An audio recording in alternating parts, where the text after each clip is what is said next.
Kia ora, and welcome to Constellations and All That. I'm your host, Tracy Cartwright, and together we will be exploring the world of family constellations with facilitators and clients from around the world, looking at different perspectives and experiences in the work, having a cup of tea and just chatting with some friends around their experiences in constellations. We'd love for you to join us. I hope that you enjoy this series as much as I have loved making it.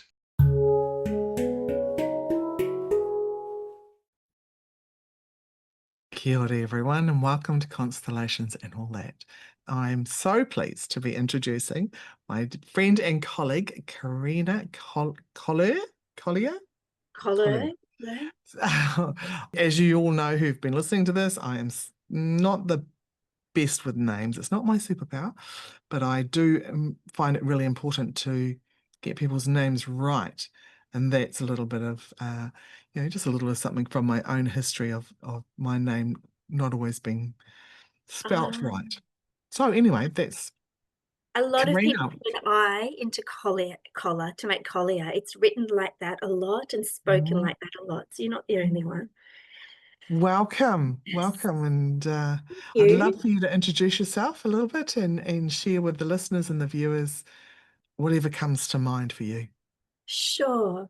I'll bookend myself. I'll start with the current. Okay. So I'm working as an occupational therapist. I trained in that 5 years ago as a mature age student. So I work with children and adults during the week. And I also facilitate family constellations and have been learning family constellations since the early 2000s. Whenever I can, I'll facilitate workshops. That's my passion. And over time, I'm able to integrate those two modalities where appropriate.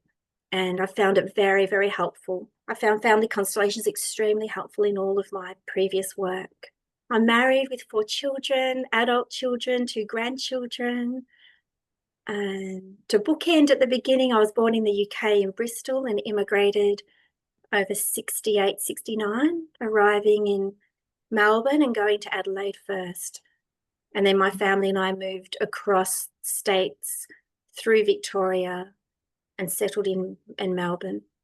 Yeah. Fantastic. That's me. So how did you first meet constellations? Well, I first encountered constellations through a social worker, Doug Smith, who introduced us following a court procedure that my husband's family was involved in, and he was supporting the family. And he was linked in with a very rich group of Melbourne facilitators who were learning the work and invited us to come along and be part of the group, partly because they needed people to practice with. And we were very curious and wanted to learn as well.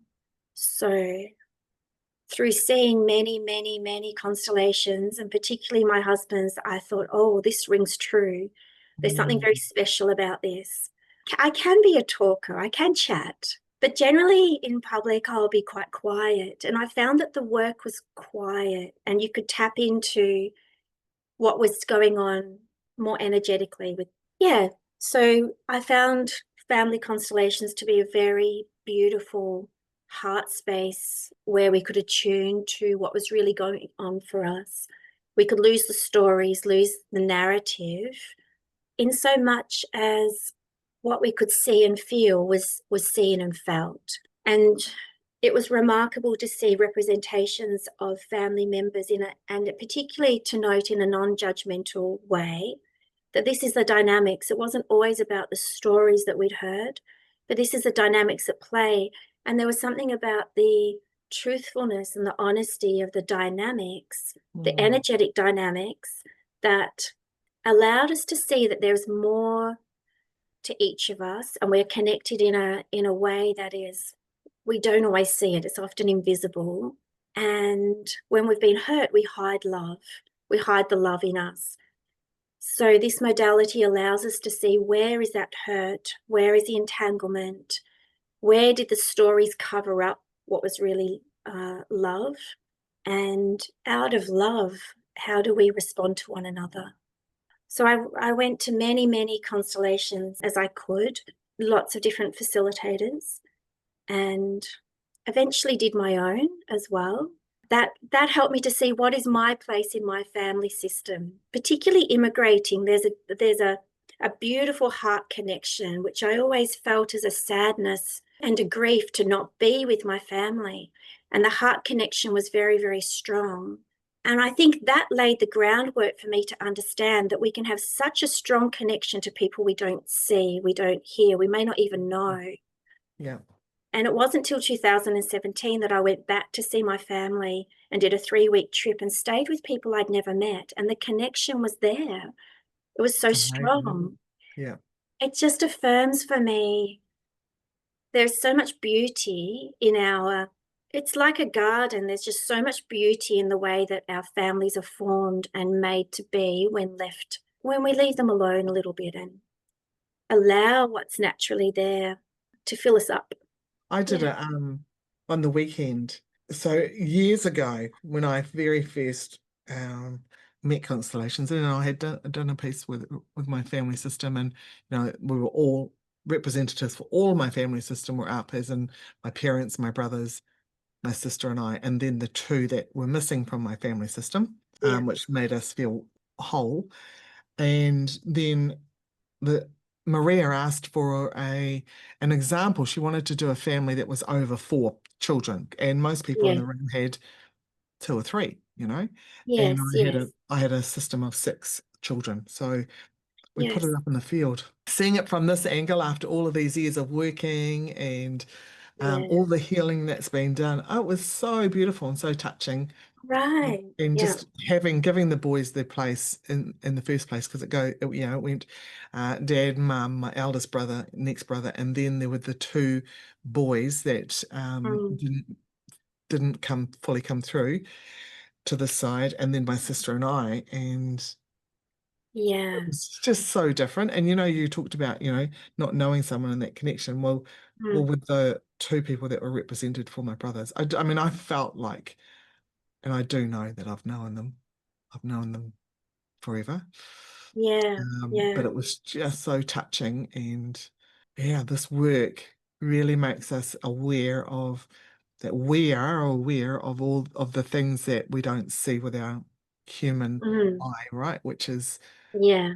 so limited. Stunning. Yeah. Our human eye is limited. Yeah. Mm. And then we put our thoughts with it. Yeah, exactly. Yeah. Yeah. Exactly. Yeah. It's interesting. I did my family system with my parents. It took a while to do one with my brothers. And then I did a remarkable one with Maria as well that revealed that in the womb there was a twin, that I had had a twin. So I'm the eldest of 3 boys. And I always felt quite a bit of stress for a lot of reasons, but it felt like quite a burden to be the eldest. And I always did my best, I was probably over trying, overly helpful, overly, I'll say, leader of my siblings. They'd use another word. And yeah, and again, I mentioned about the sadness and grief of leaving family behind. So I thought that's where my sadness and grief lay, was with family. And when I went back to see family, I had 3 stressless weeks of just joy going around to see everybody. And when I came back, I that was remarkable, but there was still this sadness in me. Mm. And Maria did a constellation, and we looked at some of the first things that you might look at, and it wasn't any of those. She invited me to go closer to my soul, and I just wouldn't. I just couldn't. I just would not go there. And she placed someone for something else. And that something else came in and immediately left, actually left the room. And when she came back in, I felt this sudden, overwhelming opening up of grief and sadness. And I don't cry easily in front of people. I might get teary, but I opened up with grief and just cried and cried. And she came down, I was kneeling down, and she came down to me. She said, "I'm your sister. I've always been here." And I feel, that tightness in the chest at remembering that moment. I'm your sister. I've always been here. So it appears from that constellation, and Maria said, vanished twin. That in the Mm. womb with me, there was a vanished twin. And my understanding now, like in effect, she was the eldest because was she born? Did she die? I don't know, but she didn't come to this side, as you said before. So you felt whole? I felt joy. I felt freedom. I felt joy. The grief and sadness lifted. That very, very, very present to the surface grief and sadness, it just lifted into joy. There's a few little quirky things that I'd often done. I always hung up my washing in pairs. If I bought anything and I could, I would buy pairs. I would buy two of them.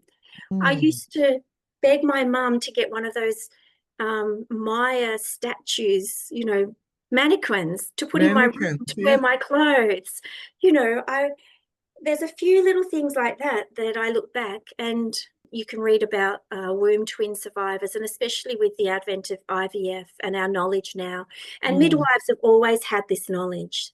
They've often seen what they call a papyrus twin born, or they can tell that there's been another twin or multiple births there. That's when they But go so far, isn't it? Because sometimes it's so early that they leave so early that it's not yeah, detectable. But yeah, that's sometimes it right. is further on, and there's another sac Yeah, and there's other um, yeah. There's things. another constellator who was beginning the work around the same time as Bert Hellinger, and she's done a lot of work. Oh, there's a word for it. I can't remember. There's no English translation, and I'll find the name and that word for you afterwards. Where the womb is our first family system, and who we are formed with, that limbic memory of another heartbeat, another person's actually quite strong, and she's done some work linking that to later effects in our lives as adults. So that's a very If interesting you've taken a concept. step back from that though, Karina, Yeah. there's also the ovaries, right? Females, we have all the eggs we will ever produce from the time we are 4 to 5 months gestation within our mother's womb. Wow. So Yeah. our ovaries have all the eggs for the future already.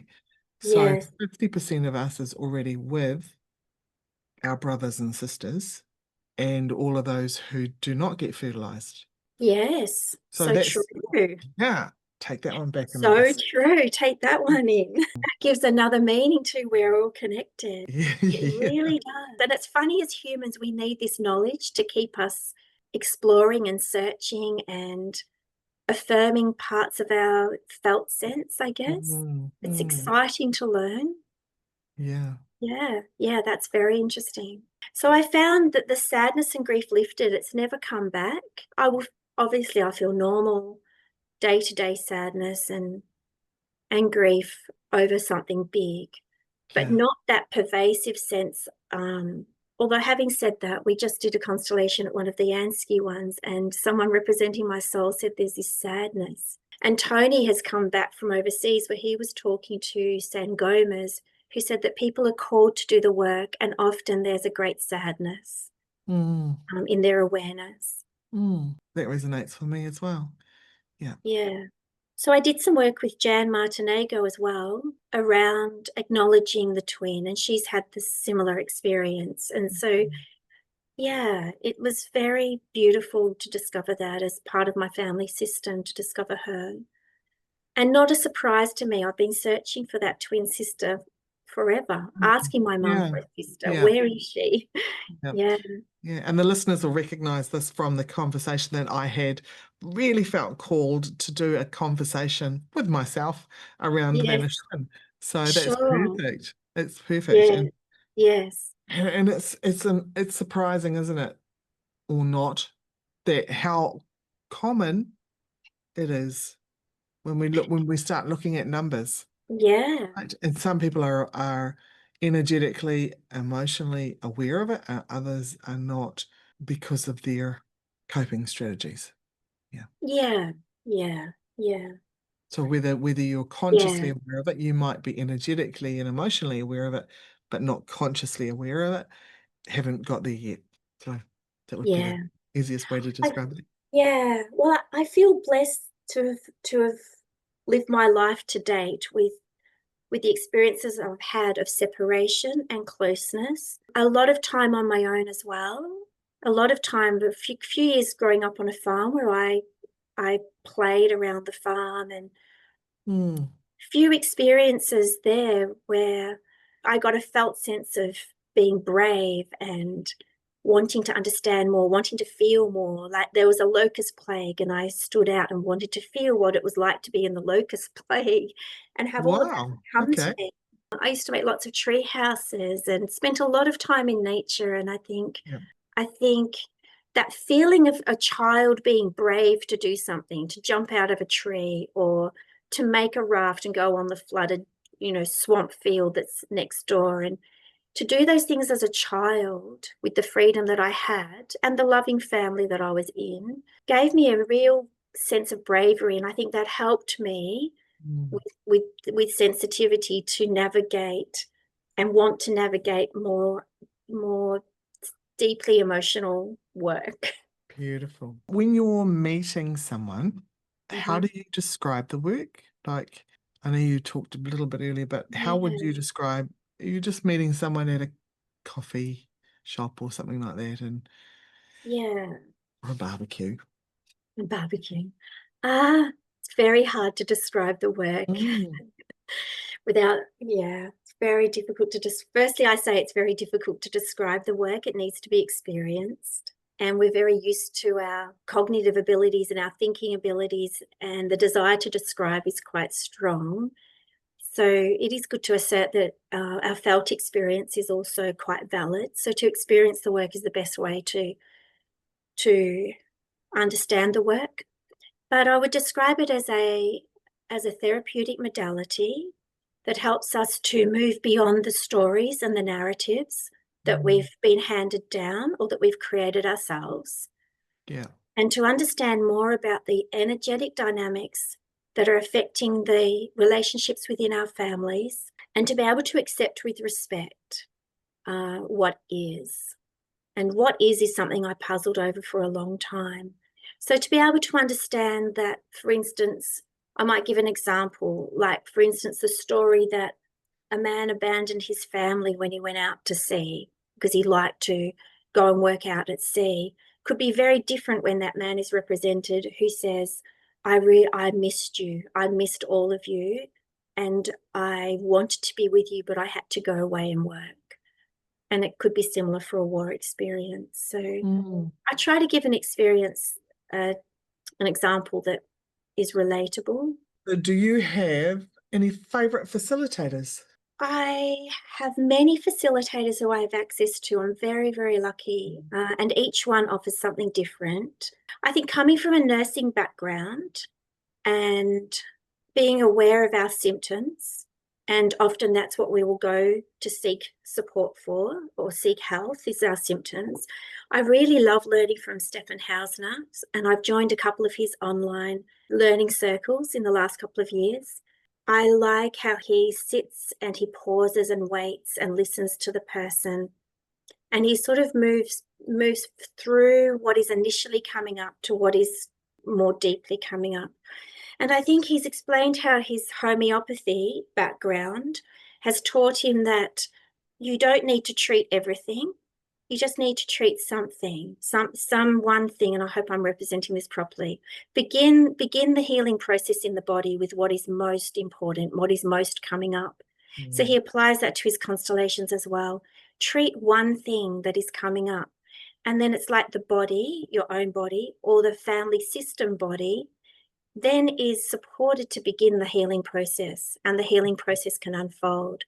So that helped me a lot in my work as a facilitator, to not be overwhelmed by how many paths you could go down.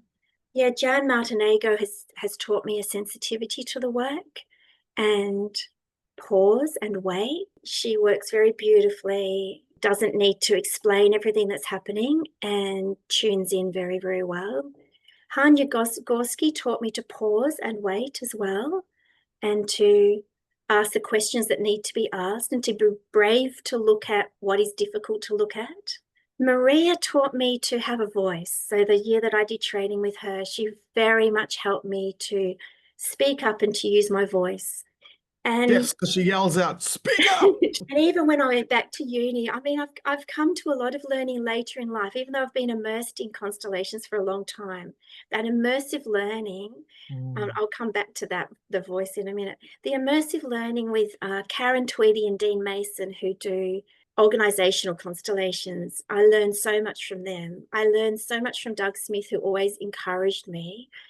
I and also I've had some difficult moments with constellators as well that has also encouraged me to mm, stand on my own feet and move beyond the story and to follow yeah, my own heart, because each of sometimes. us will respond differently and as Exactly. necessary. Yeah, exactly. Yeah, And sometimes those things are just gold nuggets, aren't they? Those moments that are difficult, as much as the they are. Yeah, expansive heart opening moments. yeah, And those difficult ones can be at the yeah, time very difficult to digest, but when you start yes, absolutely. to see the silver lining of it all, it's Yeah. like, hmm, okay. I love the work of Catherine Ingram Silver. She incorporates internal family systems quite naturally. That really got to some very tangled roots inside of me that needed to be seen. And she held space beautifully for that. Yeah, it's not always easy to see, but the harder it Mm, is, the greater the fruit, I've yeah. learned to welcome with an anticipation, almost a joyful anticipation, what is difficult, especially when you're supported. I think what I love about the work is we work in a group most often, but it's one-to-one work and it's one heart at a time. And I love that. I love working with my Mm. OT work, one heart at a time. We don't need to be overwhelmed by everything and everyone, or yeah, I Do think I've you, spent a lot of my childhood feeling overwhelmed. So that's coming up for me. yeah. Why my husband loves big group work, and we were just in Rosebud and he was running some training, big group work, lots of involvement, and I was walking on the beach. I didn't need to be there, but I realized even in a group with constellations, we attune one to one, whether it's a dyad, whether it's the facilitator and client. And I really love that work. And I'll Mm, just mention David Ward did a live stream process with me. And afterwards, my homework was to get some Nike shoes with the just do it tick on it. So just do it. And I did that. The little bits of homework that people give you are a little bit of fun, but they work as well. yeah. So sometimes the homework that's given to us from a constellation, not everyone, but sometimes they really just engage the playful side of us that can then take that learning into the world. And you said you're going to come back to the voice and share around that. Yeah, it was very difficult for me as learning occupational therapy, especially towards the end of 2020 when a lot was online. Using my voice, or actually before that, doing oral Mm, presentations in front of a group and doing oral exams to the examiners was very, very difficult for me. I have a lot of anxiety around that and could hardly speak at times. Actually, doing it online was easier because I was in my own space and I could speak from that space. So then the next year, 2021, I did a year of work with Maria with her course. And it was still very difficult for me to speak up in a group. But by the end of the year, my voice changed and I felt more confident. We worked on my voice. I didn't know this is what we would look at during the constellation, but we just set up me and something else. And what it turned into was setting up a representative for a perpetrator, where it appears that that's maybe an event where I maybe lost my voice, where I was there was a sexual assault and I didn't speak up about it afterwards, just didn't tell anybody. And I think from then, like I was 11 or 12, from that moment, I think I learned to squash things down even more. That playfulness of childhood was a lot harder to access. And mm. then adolescence is not easy anyway. But I think squashing my voice down as a woman and not speaking up, yeah, it was very interesting. That constellation turned into a very powerful moment where I could see the perpetrator represented. It was a meeting of equals.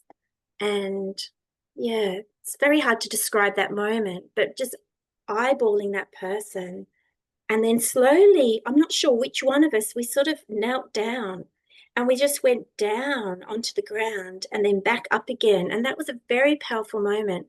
And in that representation, I put my hand, this is a grown man representing, I put my hands on the front of his chest. And it was a very long room. And I pushed him, and he was fighting against me, but I pushed him from one end of the room to the other. And in the representation, and he was fighting against me, but the strength in my body to push him away gave me a felt sense that released something in me of being empowered to stand up for myself. And there was also represented a group of girls who were there at the time and witnesses at the time of the assault. So they were represented as well. And yeah, it was interesting. I think the shame that I felt from having that incident witnessed and not being able to do anything about it, and they couldn't do anything about it, it seems. Something resolved, but it was very interesting because it's not for someone else to take revenge for me or to make justice for me. So at the end of the constellation, they were calling for me to speak up, to yell, I can't quite remember what, to do more than what I had done. But what I had done was push this man to the other end of the room. That was enough. I didn't need more from anybody else. And it wasn't helpful for them to take on board what I needed to deal with.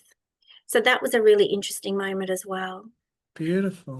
Thank you. And I'm really grateful for Maria, who did the twin one, and she did that one. And she really sat with, her way of teaching is to unlearn us. She really sat with not knowing what was happening for both of those. So I couldn't explain in an interview what it was that I wanted. And I wanted to use my voice. I wanted to not have the grief and sadness as pervasive as it was, but I couldn't have explained any of that.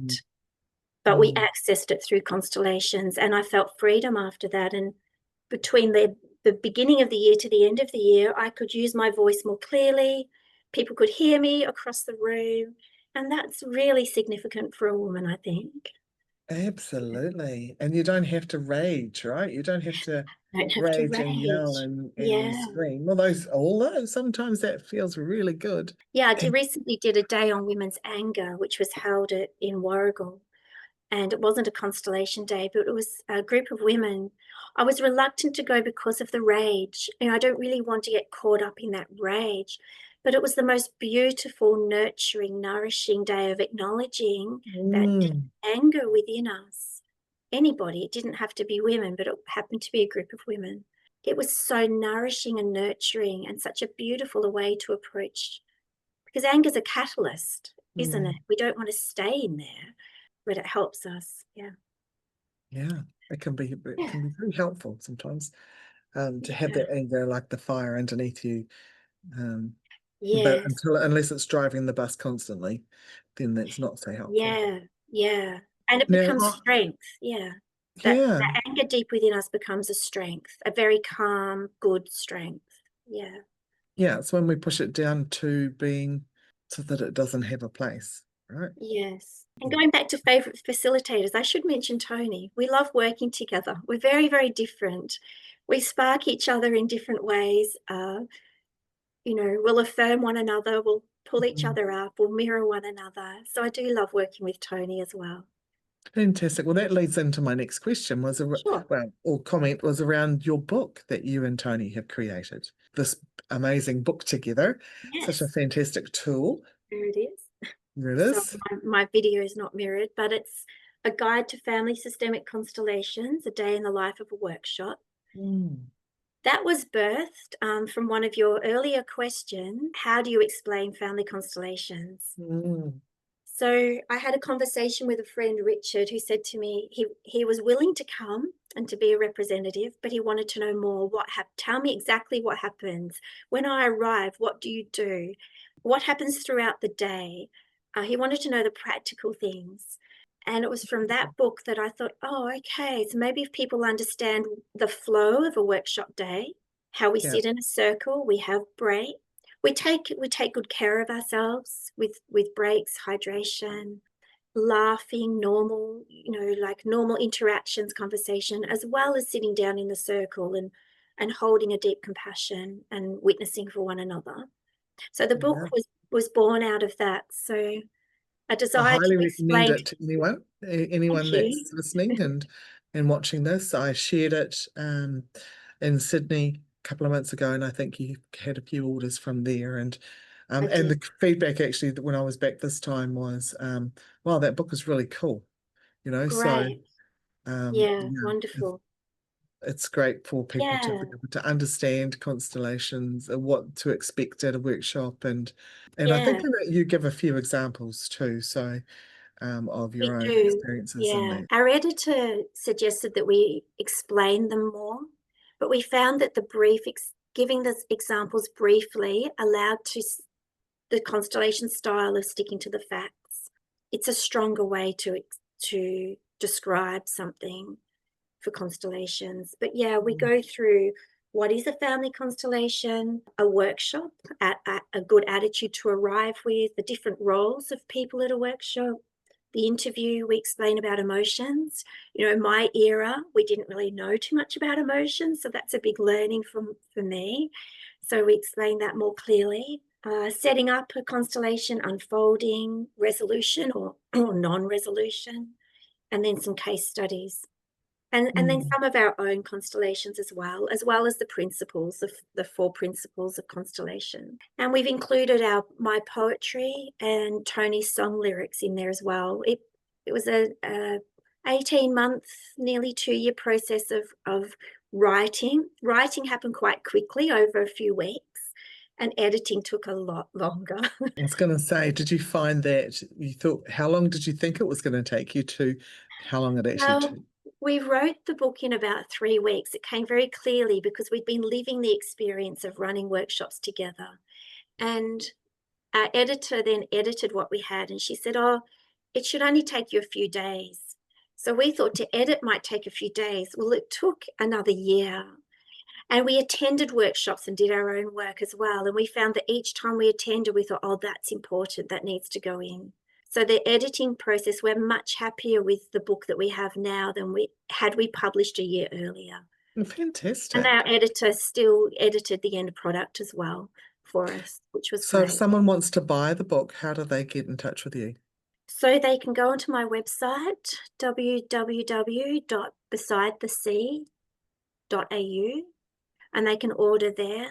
My contact details are there to email, and I will post you the book. Yeah, it's $40. Fantastic. And we'll put your website and that in the links here as well, so Thank people can you. connect with that Sure. really easily. Now, Thank I don't you. know if you've got easy access to one of your poems. I remember Yes. we had a conversation recently and you shared a beautiful poem with me. Yes, I did earmark a poem. This is probably my favorite because it's such a Yay. beautiful experience that I had. I'll just read it. Okay. Then we may have a comment, I'm not sure. Lily Pilly Gully is the title, and Lily Pilly Gully is a small part of remnant rainforest at Wilson's Promontory, which is 2 hours from me here. And Mm. you can walk a beautiful walk to the end where you go into this boardwalk that takes you across a very shallow stream, and it's full of beech trees as well as eucalypts. And so when the sunlight comes through, it's quite filtered, and the rocks have a lovely amber colour. Anyway, so I'll read the poem. Lily Pilly Gully. Beech leaves scatter as my silent feet feel a dampness in the earth. I breathe into the stillness. Ancient paper gold leaves flicker on water's surface of a stone rippled stream. I am in time undefined. Sunlight silvers the beaches. My spirit plays a harp inside. So I wrote that in 1985. It's quite young, and it was just a lovely experience. And I think that what felt real was I am in time undefined. And yesterday, I read of a small island in Norway where when you cross over onto the island, you take your watch off, and they don't use watches or time there. They go by a felt sense. There's Mm. 6 months of daylight and 9 months, or I haven't got my timing right, of moonlight. sunlight and moonlight months. So yeah, the world is very beautiful, and our experiences are valuable to teach us about what really matters. I could read you Constellations if you like, which relates to constellations more. And again, I wrote that in my early 20s. I'd love you to, and I'd love you to explain how you wrote that in your early 20s when constellations, as we know it and as we're discussing constellations, how that wasn't at that point in your life.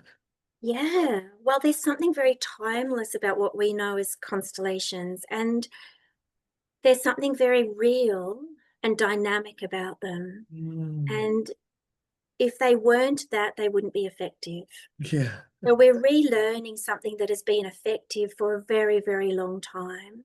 And this comes from a verse in the Old Testament in Jeremiah, actually. And it talks about hope and the ability for something that seems very unsettled and broken to actually settle back into place. So it's called constellation. I will create constellations of sparkling peace in stricken, war-torn craters of the earth. Settling dust of my creation will dance through luminous skies, and stars will suspend and merge, not crash. For people will love in galaxies beautiful and boundless, taking one another's hands. Listen, for the stars will begin to sing. Just so Yeah, beautiful. I think it's the light. You know, we know the stars, from what we know, the stars are in their place, but it's the light that merges. And when we hold each other's hand, like at the immersive in April, when we did that first initial constellation for the two Maori women, and then they called themselves the Star Sisters. And is it totem the right word for their family group? Sorry, Yeah. what was that last bit? So the two sisters have a family connection to a particular part of nature, and it happened to be stars. Oh, yeah, yeah. Yeah. And that was a very profound constellation for the two women, and it was beautiful. And at the end, we were all holding hands. And the concept of the stars will begin to sing could be the Star Sisters, you know, the freedom and lightness and joy that they may have access to once an entanglement is freed. But also it's the light, you know, wherever light touches the darkness, it goes away. So yeah, we need to bring more light. We need to be the light. Let the light touch the darkness with compassion. I wrote years ago, I did a piece of artwork around my sexual abuse. And Yeah. it was boxes inside boxes. And so I started with the smallest box, which was me, very little, very. And then it got bigger and bigger. And on one of the boxes I wrote, before befriending butterflies, first we must meet with midnight moths. Wow. Perspective comes when the light can be seen from both sides. Yes, that's right. When the light can be seen from both sides. Yeah, I Because in like the darkness, there's, it's the light. And in the, um, that's what, yeah, that's what kept me here, I think, until these other tools came into my life. So, yes, yeah. yes. We hang on to a thread of something, don't we? Yeah, yeah. And I just love that you wrote that poem way back in the 80s. I was 20 years old, and I was sitting in the oval in the middle of the night, Wow. which I tended to do under the stars, feeling a lot of sadness and grief, just Mm. feeling so unable to do what I wanted to do, and unable to understand or comprehend why I had such big feelings and emotions. But when you allow yourself to sit with that, clarity comes. So as a poet, it's kind of also difficult to give up those big moments of emotions and grief, because they lend a lot to artistry. They Yeah. fuel a lot of our art. And it is something I had to learn to give up, to stay in if I wanted to heal. I needed a willingness to feel joy and to give up those big feelings of grief and sadness, because it makes day-to-day life a roller coaster. It sure does. And then you can still do art. And it's necessary. All of that's necessary. Your description of the moth and the butterfly, the wings. And it's all necessary. You need to see the darkness in order to move beyond that, because it needs to be seen with compassion. And it's the compassion that we bring to both sides. It's beautiful. Let me see. Well, we're just about at time, and Sure. feel like there's another question. Sure. Oh, no, I know what I would like to just mention here is that you'll be presenting at ANZCI next year. I am. Thank you for Yeah. asking me. I'm very much looking forward to it, to sharing with all of you. Yeah. So ANZCI is the Aotearoa New Zealand Constellation Incorporation, but it's also could be immersion at the end. So we kind of had a little play with the I on the end. It can mean a few things for those who are listening. And it's in April the 24th to the 29th in Great. Rotorua in the Bay of Plenty. And you've been to both of ours. You've been to our very I first one have. and the last one. Yes. And next year you'll be presenting. So that's fantastic. Yeah, it is fantastic. You and your team present a very nurturing, supportive space, immersive for 6 days, and you go at a beautiful pace. It's an honor to be part of the Maori and the what are white settlers called? Oh, I don't know if that's the right Pakiha. Pakiha. Yeah, the Maori and the Pakiha. It's very beautiful to be part of the growing space together. Mm, yeah. I think we have a very unique perspective on it here in Aotearoa. We're learning and growing, and it's not perfect, but we're learning as we go. So Yeah, it's a very rich cultural experience as well as mm, family constellations to combine the Indigenous knowledge with subsequent what we're learning now is amazing.